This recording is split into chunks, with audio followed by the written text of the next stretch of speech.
పాత్రికేయ సోదరులకు, మీడియా మిత్రులకు అందరికీ నమస్కారం. Good morning.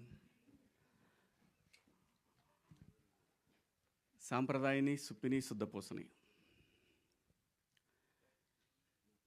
ఈ కథ విన్నప్పుడు నాకు బాగా అనిపించి ఈటీవీకి పంపించాను విన్ వాళ్ళకి.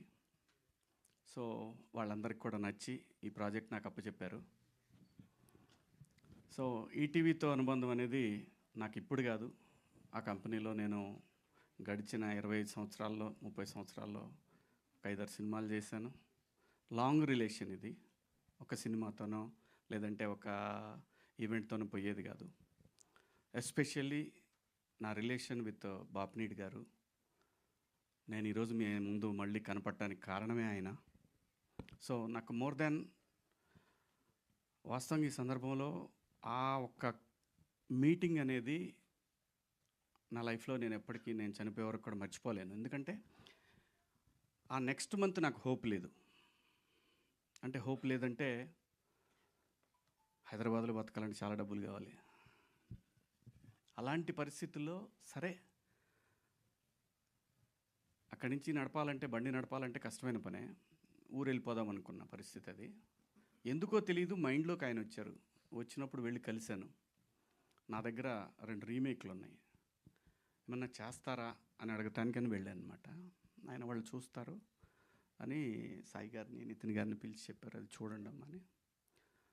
ఆ తర్వాత సరేనండి అనుకున్నాను. హోప్ అయిపోయింది, ఇంకా ప్యాకప్ ఇక్కడి నుంచి హైదరాబాద్ నుంచి అని అనుకున్నాను. అని బయటకు వస్తుంటే ఆయన పిలిచి, శివాజీ నువ్వు యాక్ట్ చేయొచ్చు కదమ్మా అని అన్నారు. సార్ నేను ఎప్పుడు చేయడం లేదు, ఇస్తే చేస్తా సార్. ఇస్తే చేస్తామని ఆయనే అన్నారు. ఖచ్చితంగా చేస్తానండి. సరే అమ్మా అన్నారు. బట్ అక్కడి నుంచి బయటకు వచ్చిన తర్వాత 1 అవర్కి బిగ్ బాస్ ఆఫర్ వచ్చింది.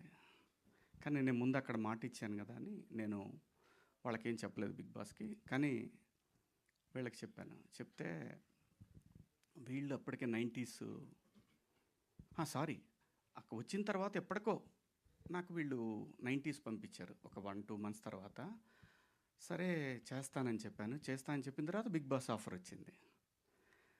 కానీ బిగ్ బాస్ ఆఫర్ వస్తే నేను, మనోడు ఉన్నాడు కదా, తనకి చెప్పాను నేను ఇప్పుడు చేయలేను, 2 ఒకేసారి. రఘు చెప్పాడు 2 ఒకేసారి అయిపోతున్నాయి.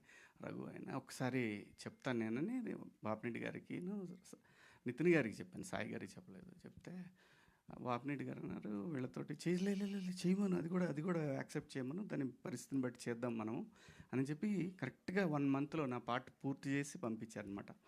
అలా లైఫ్లో ఏ పాయింట్ ఎక్కడ మనకి అవకాశాన్ని ఇస్తుందో తెలియని సందర్భంలో లిటరల్గా, ఎందుకంటే ఏదన్నా నేను చెప్పేసే మనిషిని. సో నాకు ఆ పరిస్థితుల్లో నేను ఫ్యామిలీని రన్ చేసే పరిస్థితి కాదు. ఊళ్ళో ప్రాపర్టీలు ఉన్నాయి, కానీ ఆ పరిస్థితి కాని సందర్భంలో నాకు ఈటీవీ బాపినీడి గారు, ఆ సంస్థ నాకు అవకాశం ఇచ్చి మళ్ళీ ఈరోజు మీ అందరి ముందు నిలబడటానికి కారణమైంది. అది ఎప్పటికీ మనం పోయే మన లాస్ట్ బ్రెత్ వరకు కూడా మనం మర్చిపోలేనటువంటి నేను ఒక సంఘటన అది. సో అలా వాళ్ళు నాకు సినిమా అప్పచెప్పారు. అదే ఈ సాంప్రదాయని సుప్పిని శుద్ధపూసని. సుధీర్ కొత్త అయినా కూడా కథ బాగా చెప్పాడు, ఖచ్చితంగా తీస్తాడు అనుకున్నా. బట్ నేనేంటంటే నేను ప్రతి ఒక్కటి దగ్గరుండి చూసుకోగలనే ధైర్యం నాకు. చిన్నపిల్లలు మనం గట్టిగా చెప్పి కూడా చేయించుకోవచ్చు, ఆ ధైర్యం ఉంది నాకు. అలాగే ఈ సినిమా నడిచింది. అలాగే కెమెరామెన్, ఫస్ట్ ఒక కెమెరామెన్ ఉన్నాడు, కానీ మాకు కొంచెం గ్యాప్ వచ్చేసి ఆయన వెళ్ళిపోయిన తర్వాత మళ్ళీ తన ద్వారానే నేను ఏది కూడా, ఎడిటర్ అయినా ఏ టెక్నీషియన్ అయినా తనకి నచ్చిన వాళ్ళనే నేను పెట్టాను. ఎందుకంటే వాళ్ళ కోఆర్డినేషన్ బాగుందనుకో ఆటోమేటిక్గా అన్నీ సెట్ అవుతాయి. అలాగే రిత్విక్ వచ్చాడు అనమాట. రిత్విక్ది కూడా ఏ విషయమైనా సరే, ఈ కథ విషయం కానీ, ఈచ్ అండ్ ఎవ్రీథింగ్, ఆర్టిస్టులు కానీ, టెక్నీషియన్లు కానీ, సాంగ్ కానీ, ఏదైనా సరే ఎవ్రీథింగ్ మనం వెనికి చెప్పే చేస్తాం. ఎందుకంటే వాళ్ళు రెస్పాన్సిబిలిటీ ఇచ్చినప్పుడు చెప్పాల్సిన బాధ్యత మన దగ్గర ఉంటుంది. అలా ఈ సినిమా చేయటం జరిగింది. ఈ సినిమాకి ఇంకా చాలామంది పనిచేశారు బ్యాక్గ్రౌండ్లో. డైరెక్షన్ డిపార్ట్మెంటు,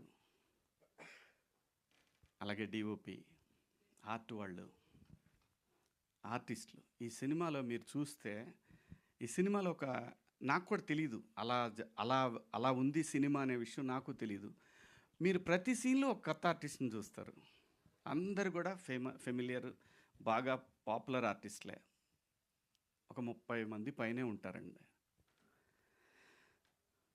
చాలా బావుంటది సినిమా. ఫ్యామిలీ అందరూ కూర్చొని, సంక్రాంతి పండగకి ఎలాగైతే మనం ఒక సినిమా చూస్తామో, అలా చూడగలిగినటువంటి ఒక సినిమా. ఈ సినిమాలో సాంగ్ కూడా సెకండ్ హాఫ్‌లో నాకేంటంటే నేను ఎప్పుడో ఒక 20 ఏళ్ల క్రితం ఈ 'పాయా' సాంగ్‌ని నేను వినటం జరిగింది. ఒక 20, 25 ఏళ్ల క్రితమే విన్నాను. అది సయ్యద్ షాబుద్దీన్ గారని ఓల్డ్ సిటీలో ఉంటారు ఆయన. స్టాండప్ కమెడియన్ అండి. ఆయనది ఈ సాంగ్ యాక్చువల్‌గా. ఆయన్ని పిలిచి వాళ్ళ దగ్గర రైట్స్